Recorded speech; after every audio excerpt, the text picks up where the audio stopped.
तिने मस्तपैकी अशा छान छान छान आवाजात पूर्ण जिमबद्दलची माहिती सांगितली. मग शेवटी आपण फीजवर आलो आणि फीजवर आल्यानंतर तिने सांगितलं फक्त 1,500 रुपये महिना. Fun fun fun. म्हणजे आतापर्यंत म्हटलं ओके. ती नागिनमधलं नागिन का? ती म्हणते नाही रे. मग म्हटलं कोणते? ती म्हणते तसेच असतात पण थोडे वेगळे असतात. पण वेगळे. याड लागेल ग याड लागेल ग. पप्पा ते नाही हो. मग कुठलं? अहो ते नाही का, वेड लागल त्या लोकांना वेड लागल. तर दुकानांच्या पाट्यांबद्दल मी तुम्हाला सांगत होतो.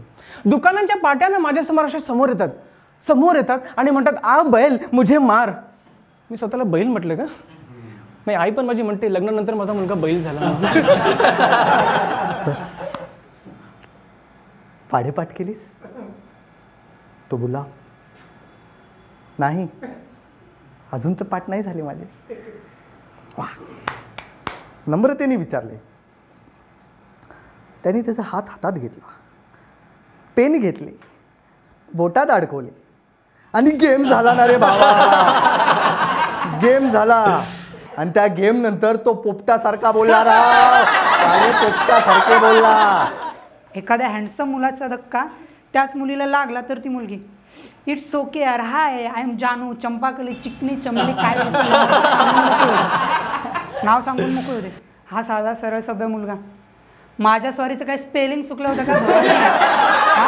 नाही तुला. हम इंतजार करेंगे, हम इंतजार करेंगे तेरा कयामत तक.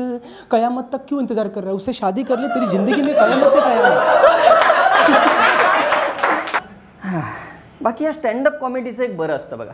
म्हणजे कसं, चेहरा असा मस्त ठेवायचा, असे जास्त हातवारे केले नाही तरी चालतं. आवाजात एक्सप्रेशन नसले तरी काही फरक पडत नाही. आणि आपला विनोद दुसऱ्याला कळला किंवा नाही कळला, हसले किंवा नाही हसले, काही फरक पडत नाही. लाफ्टर ॲड करता येतो.